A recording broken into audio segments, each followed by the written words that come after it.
시편 133편 1절에서부터 3절입니다. 먼저 읽겠습니다.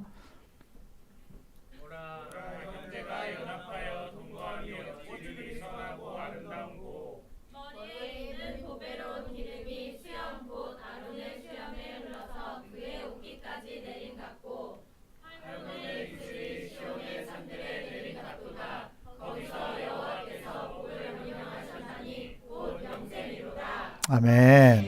아멘. 시편 133편에 1절에서 이렇게 말씀하죠. 좀 전에 형제들 읽었죠. 보라, 형제가 연합하여 동거함이 어찌 그리 선하고 아름다운고. 하나님은 여러분 연합하는 것을 너무나도 기뻐하십니다. 이것을 우리가 대표적으로 사랑이다라고 표현을 하죠. 포괄적으로 보면 사랑하는 것을 하나님 원하신다는 거예요. 특별히 여러분들의 그 형제가 믿음의 형제이길 축원합니다. 아멘. 내 주변에 누가 있느냐가 나의 모습이에요. 진짜 나의 모습입니다. 누군가 주변의 사람이 뭔가 좋아 보입니까? 내가 좋다는 얘기예요. 무슨 말인지 이해되시죠? 여러분이 함께하는 대상이 만약 비믿음의 사람이 여러분 주변에 많다라고 한다면 여러분은 믿음이 없는 사람이라는 거예요. 왜냐? 이미 믿음을 상실한 겁니다. 거기에 취향이 맞질 않는 거예요.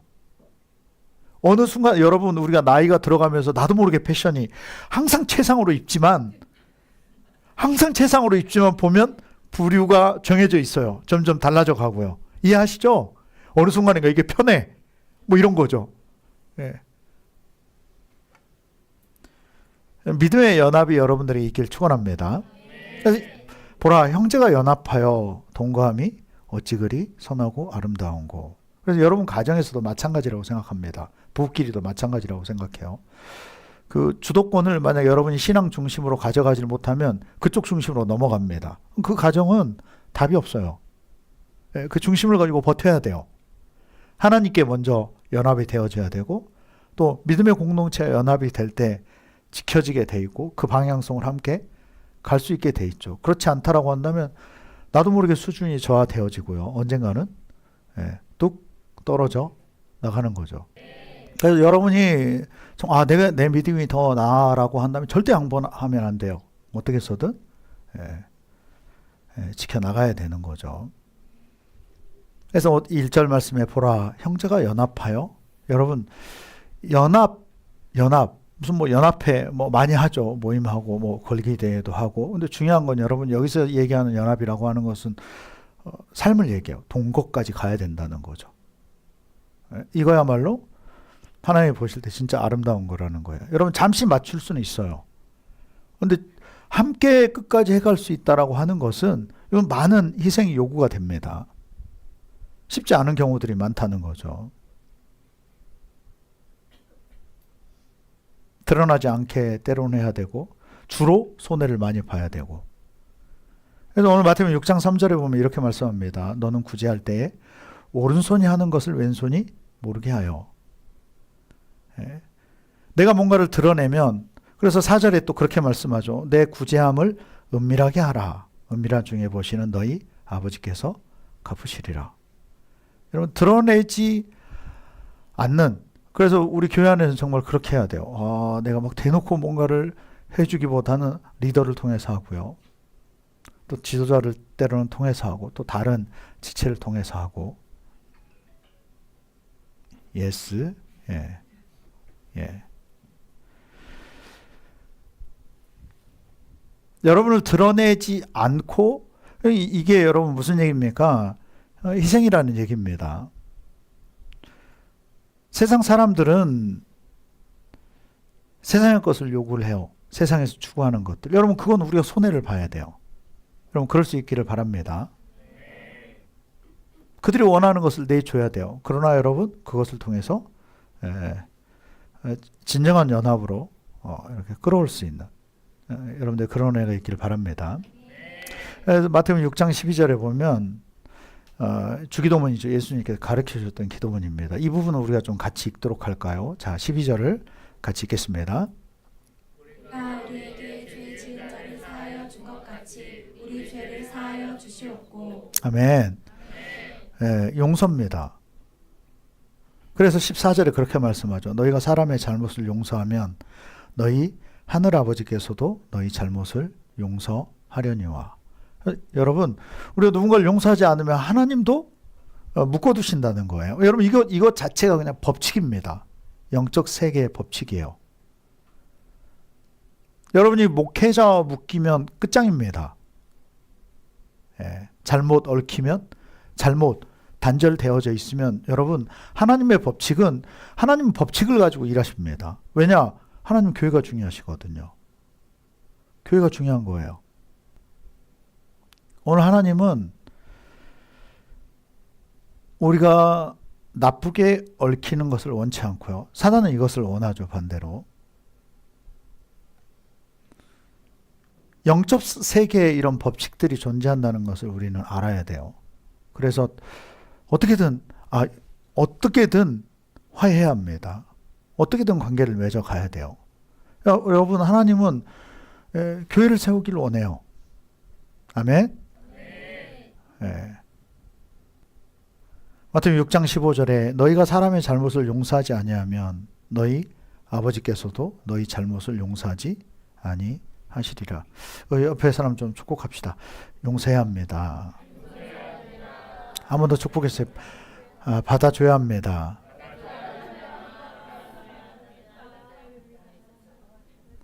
여러분, 그래서 뭔가 어려운 것이 있고 어려운 관계가 있다라고 한다면 여러분 그 대상에 대해서 기도할 수 있어야 돼요. 기도해야 또 응답을 받아야. 그래서 여러분이 뭔가 그 경건 생활을 하면서 거기에 대해서 숙제로 제출하는 분이 있다라고 한다면 기도 내용에 내가 어떤 기도했습니다. 이걸 적어서는 안 돼요. 응답 받은 내용을 자꾸만 적어야 돼요. 여러분 보세요. 내가 이런 기도를 했어요. 라고 하는 것은 내 중심적 기도예요. 그래서 큰 변화가 없습니다. 계속 그런 식의 기도를 계속 거듭해가요. 물론 그 가운데 가끔씩 가물에 콩날듯이 하나님이 뭔가 소스를 그 소금 뿌리듯이 이렇게 잠깐 첨가될 뿐이지 자꾸만 우리는 집중해야 돼요. 하나님 뭘 원하시지? 하나님 뭘 원하지? 내가 저 사람에 대해서 어떻게 하는 걸 원하시지? 내가 지금 뭘 하는 걸 원하시지? 내가 어떤 마음을 품는 것을 원하시지? 우리 사람이 객관적으로 바라보는 것은 굉장히 위험하다는 거죠. 그러나 하나님의 주관적인 것은 우리 인간이 볼 때 굉장히 객관적일 수 있다는 것을 알아야 돼요. 왜? 우린 여러분 뭔가 고려가 되질 않아요. 뭔가를 우린 전제하지 않잖아요. 모든 걸 알고 보는 게 아닙니다. 모든 걸 경험하고 하고 있는 것이 아니기 때문에 우리가 중심을 잡는다 해도 그것 자체가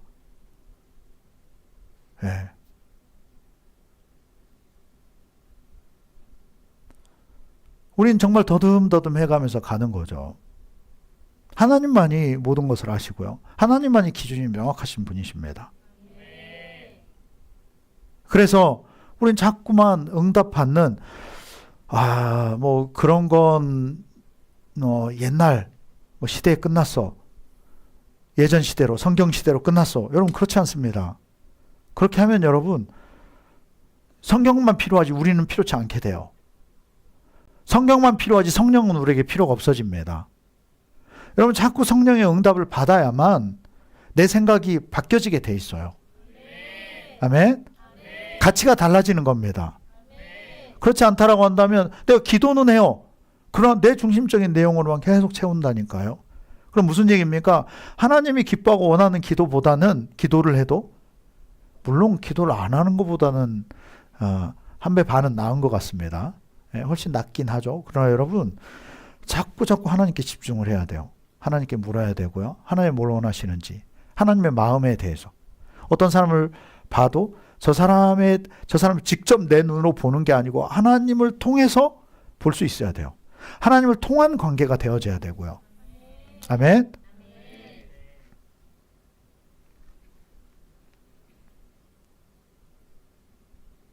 여러분들의 그런 선명한 기준들이 세워지기를 축원합니다. 자, 오늘 본문 2절 말씀에 보면 시편 133편 2절에 보면 자, 2절 우리 아까 전에 읽었지만 이번엔 같이 한번 읽도록 하겠습니다. 읽겠습니다. 머리에 있는 보배로운 기름이 수염 곧 아론의 수염에 흘러서 그의 옷깃까지 내림 같고. 아멘. 형제가 연합해서 동거를 하는데 동행해 간다는 거죠. 여러분, 이 모습을 가장 잘 보이신 분이 예수님이시죠. 예수님이 제자들과 형제들처럼 동거하셨어요. 연합할 뿐만 아니고 항상 동거하는, 그것이 신앙의 모습을 보여주고 가셨죠. 그래서 그 제자들도 또 그렇게 했고요. 그래서 그것의 길이 뭐냐면 교회를 세우는 겁니다. 여러분, 교회의 본질이 그거죠. 제자들이 배운 것이 그거였기 때문에 똑같이 형제들끼리 모여서 예수를 추구하다 보니까 그것이 교회가 자연스럽게 되어지는 거죠. 자, 오늘 이 2절을 가지고 조금 나눠서 살펴볼 텐데요. 왜 이 형제 연합과 동거에 가는 것, 생활에 가고 살아가고, 여러분 이것이 신앙이라고 말씀을 드리죠. 가치를 같이 추구해 가는 거죠. 이것을 왜 오늘 2절처럼 비유를 하고 있을까? 머리에 있는 보배로운 기름이. 여러분, 이건 아론은 대제사장입니다. 제사장으로서 세워졌고 그때의 모습이에요. 이를테면 하나님은 그때 당시 제사장을 가장 중요하게 세워놓은 위치, 가장 중요한 포지션에 세우고 제사장을 통해서 또 일을 하고 하나님 앞에 예배를 하게 하기도 하고 이 역할을 감당하게 한 거죠. 때로는 중보, 사람들의 문제를 해결하는 이 역할을 하기도 하고요. 자, 그 중간자의 역할을 하는데 그 가장 영광스러운 자리가 바로 이 순간이죠. 머리에 기름을 부었다. 제사장으로 세운 모습인 거죠. 그래서 저런 양악나팔이죠. 저 뿔에 기름을 가득 채우는 거예요. 이걸 다 붓는 겁니다. 천천히 붓는 거예요. 머리 위에다.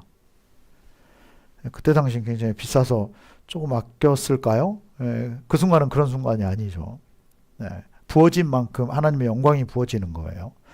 그래서 그 머리에 있는 보배로운 기름이 수염, 곧 아론의 수염에 흘러서 그의 옷깃에 내림 같고, 여러분, 하나님의 영광이 가장 크게 임하는 모습을 지금, 그 상징적 모습을 지금 여기에서 말씀을 하고 있다는 거죠. 어떻게 하는 게요? 그렇죠. 연합. 형제와 연합하는 거. 그럼 여러분, 그 연합이 끊어졌습니까? 하나님의 영광이 끊어져 버린 겁니다. 반대로 다시 연합한다라고 한다면, 다시 동거하고 함께 살아간다라고 한다면 이것이 다시 회복이 되어지는데요. 여러분, 그래서 우리는 아론의 지금 사명을 생각해 봐야 돼요. 뭘 얘기할까? 과연 여러분, 아론이 제사장으로 세워진 것은 중보자 역할입니다. 이것은 예수님을 대변하는 거예요. 그래서 히브리서 말씀에서도 그렇고 그분은 우리의 대제사장이죠. 예수님은. 그리고 그 아래 제사장을 세워놓으신 겁니다. 다른 말로 예수님의 역할을 하는 거예요. 대제사장인 예수님은 제사장을 통해서 일하시고요. 그 제사장을 통해서 그리고 돌보게 하시고요. 그래서 이것을 또다시 정리해보면 여전히 성경은 항상 그렇게 귀결이 되죠. 사랑입니다. 아론의 사명은 뭐라고요? 사랑이에요. 하나님을 사랑하고요. 백성을 사랑하고요. 아멘? 그래서 이것이 공통된 얘기라는 거죠. 연합한다라고 하는 것이. 아멘? 남편을 사랑하시길 축원합니다. 또 아내를 사랑하시길 바랍니다. 자녀를 사랑하시기 바랍니다. 또 부모님을 사랑하시기 바랍니다. 그리고 여러분 주변에 있는 사람을 사랑하시기 바랍니다. 왜냐? 이것이 사명이기 때문이에요. 이것이 우리와 하나님이 연결되어 있다는 증거입니다. 아멘. 그래서 먼저 이 사랑을 해야 하는데 이것이 우리의 사명인데, 사랑하면서 살다가 사랑하고 죽어가는 게 우리의 사명입니다. 그런데 여러분, 여기에는 순서가 있고 질서가 있다는 것을 기억해야 돼요. 먼저는 여러분, 첫 번째는 누굴 사랑해야 돼요? 하나님 사랑입니다. 아멘? 여러분, 이것이 뒤바뀌면 그건 그냥 그 인간이 그냥 자기의 감정을 드러내고 있는 거죠. 예수님도 그러셨어요. 여러분, 가룟 유다는 예수님에게 옥합을 부을 때, 옥합에서 향유를 부을 때 가룟 유다는 아유, 저거 가지고 저 아까운 것을, 저 돈이면 300명은 이를테면 이런 거죠. 300명 먹일 수 있는데 저 돈을 저렇게 써서 그 평생 모은 걸 그렇게 다 바닥에 흘려보낸다. 마치 지금 아론에게 붓고 있는 것과 같은 거죠. 좀 전에 계산적인 사람은 2만 원 기름이면 그때 당시 기름은 놀라운 이거 정말 가치로운 것들. 근데 그것이 예수님께 부어질 때 가룟 유다의 관점은 그렇습니다. 가난한 사람. 그래서 아까 전도사님이 그렇게 얘기하더라고요. 그 공부하느라고 못 오는 게 아니다. 여러분 이게 관점 차이예요. 가룟 유다는 그 돈 아까운 거예요. 예수님을 향한 마음이 없는 거죠. 예수님에 대한 가치가 없는 겁니다. 가장 옆에 있음에도 불구하고. 이건 관점 차이예요. 이건 가치 차이죠. 거기에 가치를 두고 있지 않는 거예요. 여러분 진짜 가치를 두고 있다고 한다면 뭔들 못하겠어요. 어떻게 해서든 추구해 가죠. 늙어서라도. 예수님은 그러셨습니다. 야, 나를 섬기는 때가 있다. 때가 있다. 여러분 하나님을 섬길 때가 있어요.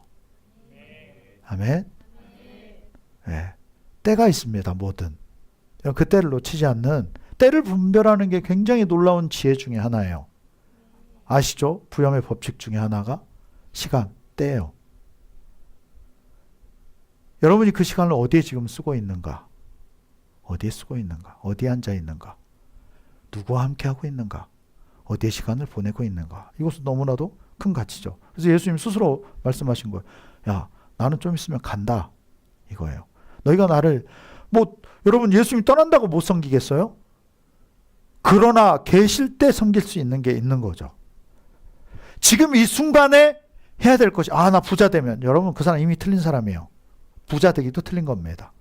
부자가 돼도 자린고비가 돼요. 그때가 되면. 여러분 그 사람은 부유하지 못합니다. 뭔가 되면 아니에요. 여러분 비전을 쫓아가야 돼요.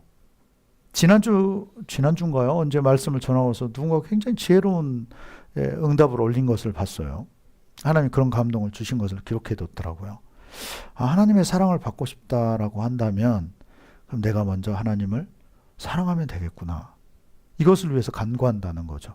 내가 하나님을 사랑하도록. 말로만이겠어요? 그렇게 할 때 하나님이 또 나를 사랑하시게 된다는 거죠. 하나님 먼저 나를 사랑하신다고 했으면 그럼 다 정해진 거네? 내 미래는 다 정해졌네? 여러분 이 사람은 답 없어요. 믿음이 없는 사람입니다. 영적이지 못한 거예요. 하나님은 그것을 원치 않아요. 상호간에 일하고 계시는 거죠. 여러분 이걸 보셔야 돼요. 나만 애쓰고 있는 게 아니고 하나님도 여러분 눈치 보고요. 하나님도 여러분들에게 맞춰주고 있고요. 하나님도 때로는 열받는데 그래 한 번만 참자. 참을 인자 하고 계시고요. 같이 하고 있다니까요. 근데 표현을 그렇게 하시는 겁니다. 내가 먼저 사랑한 거다. 여러분 생각해 보세요. 여러분 뭔가가 이루어졌습니까? 하나님이 개입 안 했으면 될 수 있나요? 될 수 있어요. 물론 여러분이 잘한 거죠. 애쓴 겁니다. 그러나 더 냉정하게 봐야 돼요. 진짜 하나님이 개입 안 하셨다라고 한다면, 때로는 하나님이 돕지 않으셨다라고 한다면, 우리가 이렇게 살아가고 호흡하고 뭔가를 겪어가는 것들, 하나님이 관심이 없으시다라고 한다면, 하나님의 도우심이 없으시다라고 한다면, 내가 백날 애를 써도 그 일은 안 되는 일입니다. 동의가 되십니까? 네. 하나님에 대한 사랑을 하나님께 인정받아야 돼요. 기도할 때 응답받아야 된다는 겁니다. 그것도 더 객관성 있도록 하나님 앞에 기도를 해가면서 여러분 내가 폭이 넓어져야 하나님의 응답을 바로 받을 수 있어요. 내가 이만한 통로라고 한다면 여기에 맞는 응답밖에 못 주세요. 고정관념에 잡혀있고 고집이 센 사람에겐 그래서 하나님이 풍성한 응답을 주기가 쉽지 않습니다. 고집이야말로 우상을 기초로 합니다. 이거 정말 깨뜨려 가야 돼요. 철저하게 자꾸 여러분 그래서 기도가 필요한 겁니다. 기도는 하나님 앞에 자꾸 물로 씻는 것과 같아요. 자꾸 촉촉해지고 부드러워지고 그러면서 배워가고 은혜 받는 거죠. 하나님이 자꾸 나한테 개입하시는 겁니다. 그러면 그럴수록 더 풍성한 열매들이 생겨질 수밖에 없어요. 이것이 여러분 믿음이고 관계성입니다. 하나님은 여러분 딴 거 다 필요 없어요. 관계성을 요구하시는 겁니다. 여러분 우리는 육을 같이 입고 있기 때문에 육적인 것에 훨씬 가까워요. 그렇지 않습니까? 우린 자꾸만 이 육적인 것, 다른 말로 욕심을, 육을 벗어내는 것이 매일의 숙제예요. 우리가 계속 우리는 육에 가깝고 육에 더 유익하고 육에 더 익숙하고 그 감미로운 육체적인 것들, 이 한계에 우리가 자꾸만 갇히는 거죠. 조금만 두면 어느 순간인가 예전으로 자꾸만 돌아가고 고무줄처럼 자꾸 돌아가려고만 해요. 그래서 우리는 반대로 자꾸만 주님 옆에 나오기 위해서 씨름을 해야만 합니다. 그렇지 않으면 나도 모르게 계속 태화되어져 가요. 계속해서 굳어져 가고요. 굳어져 가면 나중에 경화되어지면 결국 부러지게 돼 있습니다. 어느 순간인가는. 이게 문제예요. 그 상태 그대로 있는 게 아니라는 거죠. 여러분, 하나님이 진짜 여러분의 아버지, 아빠가 되셔야 합니다. 예, 한 군데 말씀 볼까요? 마태복음 6장 9절에 보면 예수님이 가르쳐 준 기도문이죠. 이 예수님이 이렇게 가르쳐 주셨다라고 하는 것은, 그것도 대표성으로 이렇게 가르쳐 주셨다라고 하는 것은 보십시오. 매번 추구해야 될 것을 알려주신 겁니다. 삶의 정말 기둥을 딱딱 주신 거죠, 지금. 그 첫 번째로 시작되는 마태복음 6장 9절은 이렇게 시작합니다. 자, 앞에 보고 같이 읽겠습니다. 시작. 그러므로 너희는 이렇게 기도하라. 하늘에 계신 우리 아버지여, 이름이 거룩히 여김을 받으시오며. 자, 우리가 항상 기도해야 될 그 핵심, 중심. 하늘에 계신 우리 아버지요. 하늘에 계신 누구요? 네, 하나님이 아니라 누구요? 내 아버지요. 내 아버지. 우리 아버지. 내 아버지.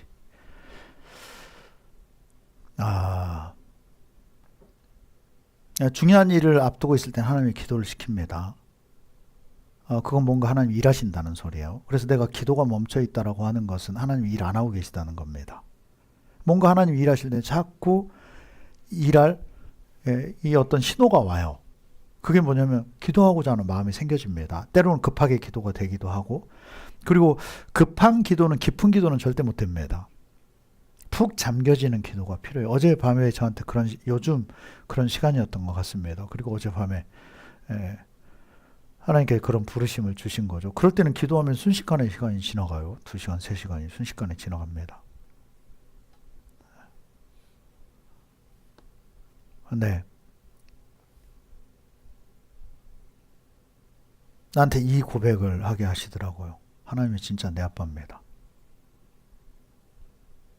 진짜 하나님이 내 아빠가 되면 이제 이런 당위성이 주어져요. 하나님이 책임져 줘야 돼요. 여러분이 하나님과 이런 딜들을 많이 해봤으면 좋겠어요. 여러분, 내가 하나님 앞에 통과가 될 때는 이런 것들을 통해서 통과를 시킵니다. 딜이 굉장히 중요해요. 약속. 왜? 하나님은 언약, 약속의 하나님이시거든요. 약속을 걸어야 돼요. 하나님 앞에. 여러분, 그냥 내 아빠시니까. 여러분, 이건 서로 부담감 안 갖겠다는 얘기예요. 그냥 기도할 때만 내 아빠고, 돌아서면 저쪽 아빠, 저쪽 건너 아빠고, 큰 아빠고, 그냥, 나중에 삼촌 되고, 그러다 아저씨 되고, 뭐 이렇게 되는 거, 하나님이. 자꾸 거리가 멀어. 근데 여러분, 약속을 걸어놔 봐요. 그렇게 안 되는 겁니다. 우리가 몸부림치는 경우가 너무 많습니다. 그런데 해결이 안 돼요. 이유가 뭐냐? 우리의 힘은 한정적입니다. 그리고 우리의 진짜 영적 아버지 되시는 하나님은 그분이 진짜 영원하시잖아요. 지금 육적 아버지는 내가 돌봐줘야 되는 입장이에요. 지금 거꾸로. 근데 하나님은 나이 드시지도 않고요. 약해지시는 분도 아니시고요. 없는 분도 아니시고요. 근데 중요한 건 우리가 그 하나님을 사랑하는 것을 하나님께 인정받아야 돼요. 여러분, 착각하고 신앙생활 해서는 안 됩니다. 그런 시간이 필요해요. 하나님 아빠를 얼마나 찾았는지 몰라요. 진짜 내 아빠, 내 아버지, 나를 책임지셔야 되는 분, 나를 진짜 사랑하시는 분, 육을 벗어야 돼요. 육적 관계, 육적 생각들을 자꾸만 깨뜨려 가야 합니다. 그 깨뜨리는 것이 말씀을 듣고 말씀을 묵상하는 것이고 성경을 보고요. 그래서 라클에 참여하는 거고요. 집중하는 거죠. 그리고 기도의 시간을 갖고요. 질서대로 함께하고, 그래서 연합이 필요하고요. 연합할 때 진정한 큰 힘이 발휘가 되는 거죠. 여러분이 여러분 스스로 어제 내가 그런 기도를 했다고 하지만 그런 기도를 자주 하지 못합니다. 정말 방법이 없을 때, 정말 힘들 때 할 수 있는 기도예요. 그리고 그것은 하나님과의 그동안의 관계성이 있기 때문에 할 수 있는 겁니다.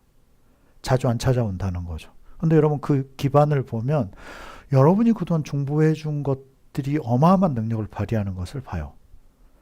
여러분도 마찬가지라고 생각합니다. 여러분이 공동체와 바른 관계를 맺고 있다라고 하는 것은, 그리고 여러분들이 헌신해 가고 있다라고 하는 것은, 교회를 같이 감당해 가고 있다라고 하는 것은, 여러분이 위기일 때 여러분을 도울 수, 물질적인 것만을 말씀드리는 게 아니죠. 중요한 건 물질적인 건 자그마한 부분이고요. 그걸 하나님이 동원해 주셔야 돼요. 하나님이 움직이시게 하는 거죠. 여러분들 그런 은혜가 있기를 바랍니다. 그래서 다윗이 이런 고백을 해요. 앞에서 얘기한 것처럼 하나님이 여러분의 아빠로서 일할 수 있도록 만들어야 돼요. 그럼 여러분 일은 해결되는 겁니다. 다윗의 고백이 그렇습니다. 시편 23편에 보면 여호와는 나의 목자시니 나를 먹이는, 양이니까 목자라고 하는 거죠. 사람이라고 표현한다면 내 아빠시니 이 얘기죠.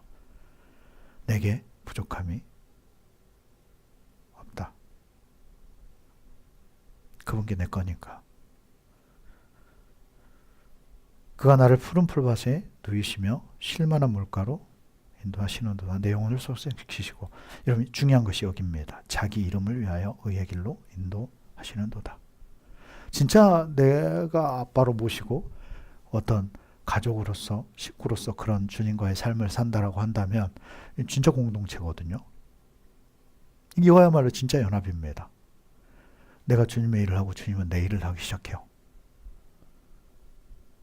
여러분 삶의 수준이 하나님이 손대는 수준이 되어져 가는 겁니다. 놀라운 일이죠. 정말 놀라운 일이에요. 이걸 매번 경험해 가야 돼요. 내가 이런 고백을 하는 것은 난 이런 걸 경험해 가거든요. 다른 사람이 경험하지 못한 것들. 내 영혼을 소생시키시고 내 영혼을 살리시는 분. 전문가시니까 그분은. 우리의 근본, 우리에게 생명을 주신 분. 쉴만한 물가로 인도하시면, 중요한 것은 그분의 이름을 위해서, 여러분 그분의 명예를 위해서 우리를 그렇게 돋보이게 해간다는 거죠. 여러분 생각해 보세요. 샤넬에서 모델을 아무나 쓰나요? 그렇지 않습니까? 거기 모델이라고 한다면, 그것을 표방하고 그것을 드러내는 모델이라고 한다면 여러분 최고의 것을 입히지 않겠어요? 최고의 신상을 맡기지 않겠습니까? 최고로 아름답게 꾸미지 않겠어요? 마찬가지입니다. 여러분이 주님의 모델이 된다라고 한다면, 진짜 주님의 자녀가 된다라고 한다면 어떻게 가만두시겠어요? 가만두실 수가 없는 겁니다. 여러분들 그런 애가 있기를 바랍니다. 그건 여러분이 그분의 이름을 위해서 그것을 표방하고 그래도 사는 사람인 거예요. 아멘.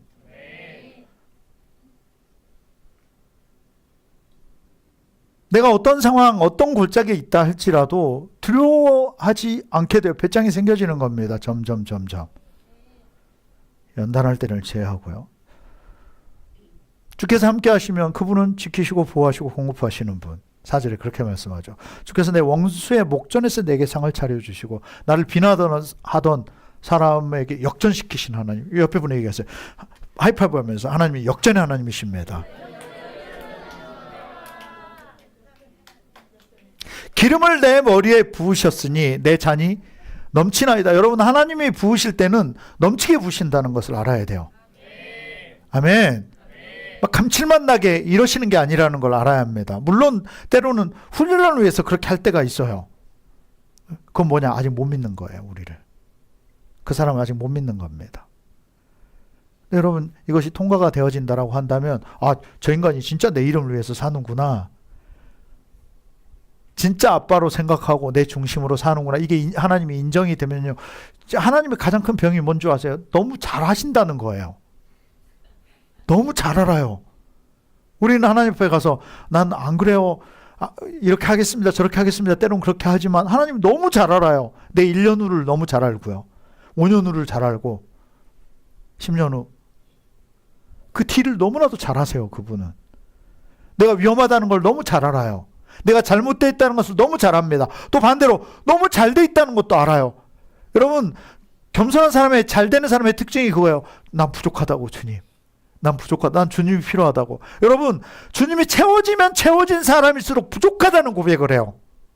부족합니다. 부족합니다. 더 하나님과 가까우면 가까울수록 더 부족하다라고 고백해요. 희한하죠? 희한합니다. 정말 여러분이 주님의 의를 위해서 주님의 가치를 가지고 주님이 원하시는 대로 한 발 한 발 나간다라고 한다면, 그래서 여러분 다시 말씀드리지만 진짜 은혜가 있는 사람은요 항상 부족하더라고요. 겸손합니다. 이 사람은.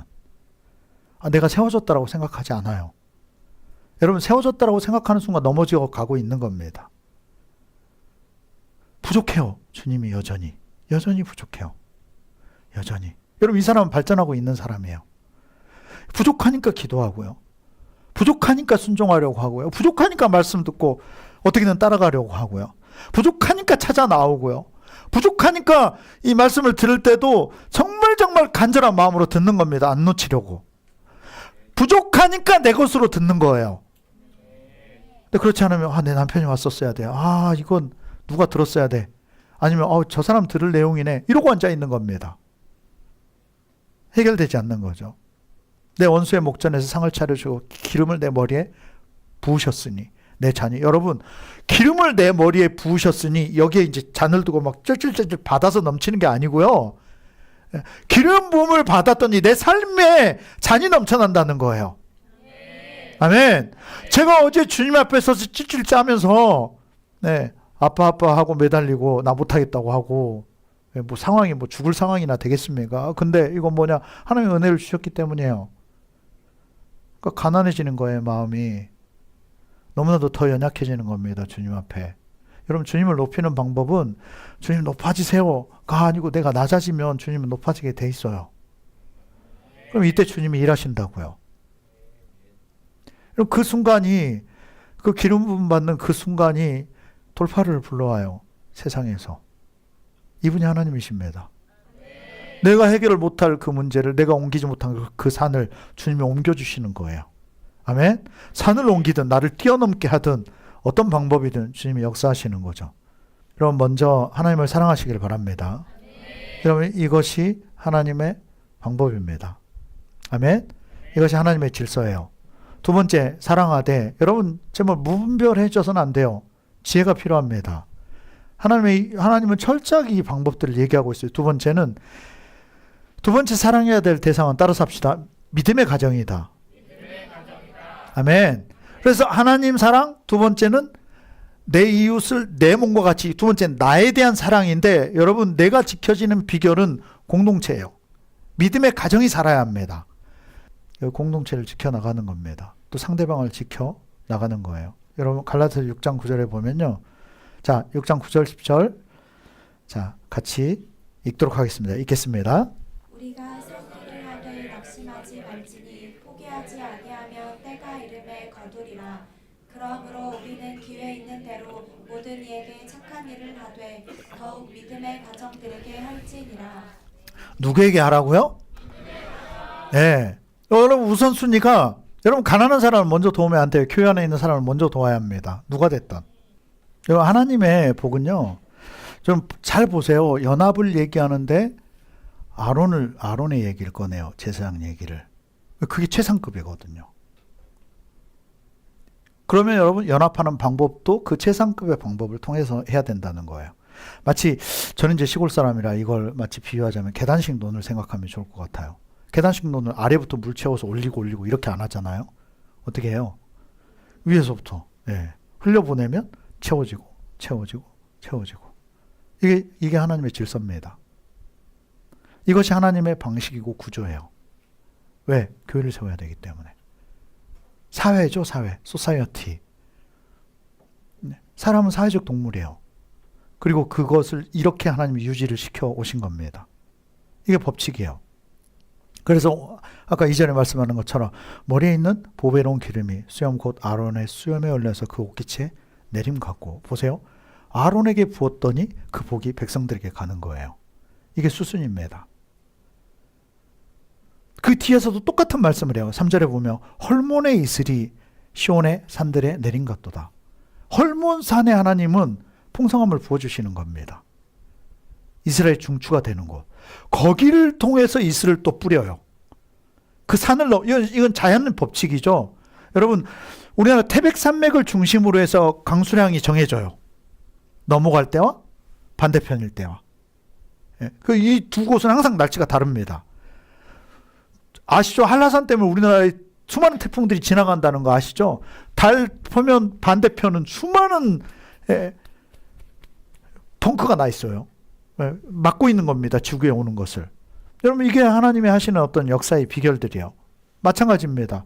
헐몬의 그 이슬, 헐몬 땅에, 헐몬 산에 먼저 부어주고 그것이 이스라엘에 뿌려지고, 마찬가지로 그 앞에 말씀에서도 아론에게 부어졌더니 아론에게 적셔지고 뿐만 아니고 이게 백성들에게 그 복이 이어지고. 여러분, 이런 여러분들에게 명확한 지혜가 열어지길 축원합니다. 그리고 삶의 방식이 여러분들 이런 질서가 주어지길 축원합니다.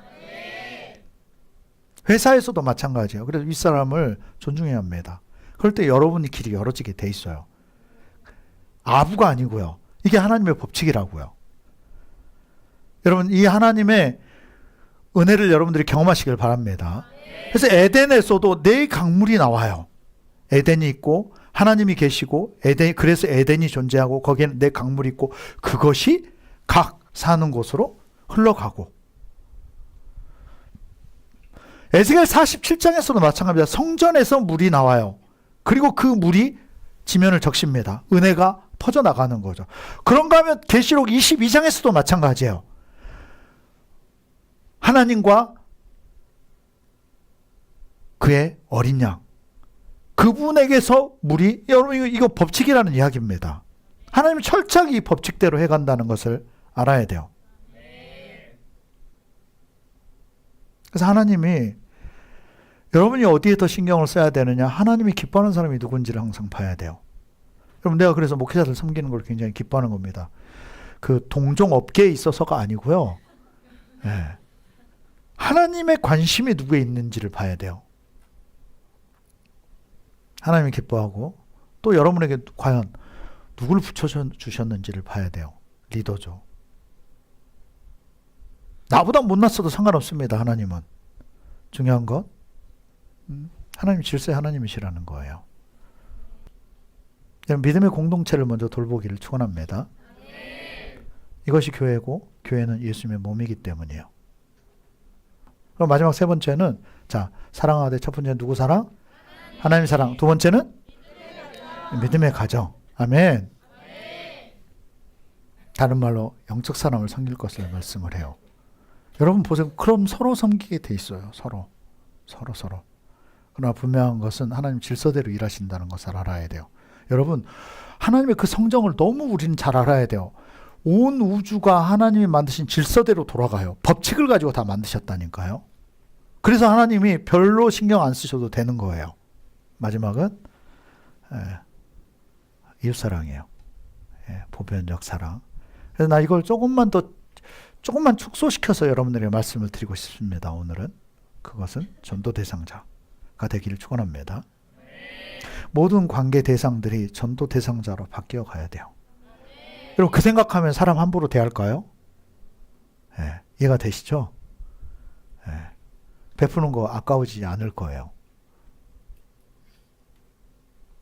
사람과 관계 개선을 원한다면 그 사람을 위한 기도부터 시작해야 돼요. 왜 질서가 무너지는 줄 아십니까? 지도자된 기도가 없었기 때문에 질서가 무너져요. 내가 왜 그 질서에 못 들어가는 줄 아십니까? 지도자에 대한 리더에 대한 기도가 없기 때문에 하나님이 그 지도자, 리더를 향한 하나님의 뜻이 뭔지를 못 깨닫는 거예요. 못 보고. 그러니까 항상 불편하고 때로는 답답하기도 하고 이해가 잘 안 되기도 하고 그리고 이중적이 되어져요. 이질감을 느끼는 겁니다. 그 이유가 뭐냐? 그 사람의 마음도 모르고 하나님의 마음도 모르기 때문이에요. 그럼 그때는 뭘 해라? 기도를 해라. 사랑이 안 됩니까? 떡도 줘야 되지만 그 사람을 향해서 기도부터 하십시오. 아멘. 교회에 대해서 정착이 잘 안 됩니까? 교회에 대한 기도부터 해야 돼요. 그러면 하나님의 그 마음이 나에게 주어지는 거예요. 여러분, 하나님의 관점이 가장 중요하지 않겠어요? 여러분, 우리 중심의 것들이 너무 많아요. 그래서 그 껍질을 벗겨야 돼요. 그리고 거기에 하나님의 관점, 하나님의 마음, 하나님의 뜻, 이것이 여러분들의 것이 되기를 축원합니다. 아멘. 헐몬의 이슬이 시온의 산들에 내린 것도다. 거기서 여호와께서 복을 명령하셨나니 곧 영생이로다. 영생이로다. 헐몬의 이슬은 하나님의 은혜를 얘기해 살리는 것이고 풍성함을 얘기합니다. 여러분이 살리는 자가 되기를 바랍니다. 여러분, 하나님의 것이 살려요. 아멘. 그리고 그 모임 가운데 하나님은, 여러분, 그래서 이 교회 역사가 몇천 년이 지나도 인류의 역사와 더불어서 계속 함께 가고 있는 겁니다. 어떻게 보면 세상에 볼 때 고리타분해 보일지 모르겠어요. 그러나 하나님은 여전히 이 사회성을 그대로, 그리고 그 질서를, 왜? 이 질서가 무너지고 나면 복구할 방법이 없습니다. 근데 하나님은 이것을 계속해서 지켜 나가시는 거죠. 여러분, 화평케 하는 자가 되기를 축원합니다. 여러분의 믿음의 형제, 때로는 그 셀, 믿음의 그 공동체, 교회, 이것은 여러분 영생의 통로예요. 구원받는 것에 마치 어떤 가이드와 같은, 그리고 주시는 그 비전이 그 안에 담겨져 있고요. 오늘 말씀을 정리해 보면 여러분 결국은 교회 얘기하고 있는 겁니다. 교회 이야기예요. 성령의 임하심과, 성령이 임하시면 기름 부음이 임하죠. 그 기름 부으심과 그리고 형제의 연합, 이것이 너무나도 닮은 꼴이에요. 사랑하시기 바랍니다. 네, 여러분, 첫 번째 누구 사랑? 하나님에 대한 사랑. 두 번째는 믿음의 가정을 여러분 사랑하시길 바랍니다. 거기에 대해서 기대하고 존중하시길 바랍니다. 여러분, 그럴 때 내가 그걸 꿈을 꾸는 거예요. 만약 세 번째는 이웃사랑. 그걸 좀 더 좁혀보면요, 전도 대상자로 다 봐야 돼요. 전도 대상자가, 리더가 전도하는 거 아닙니다. 여러분, 우리 모두가 전도자가 되어져야 돼요. 아멘. 그때 여러분 삶에 놀라운 하나님의 그 풍성함이 부어질 줄로 믿습니다. 그리고 우리의 영혼은 안전해요. 잠시 기도합시다.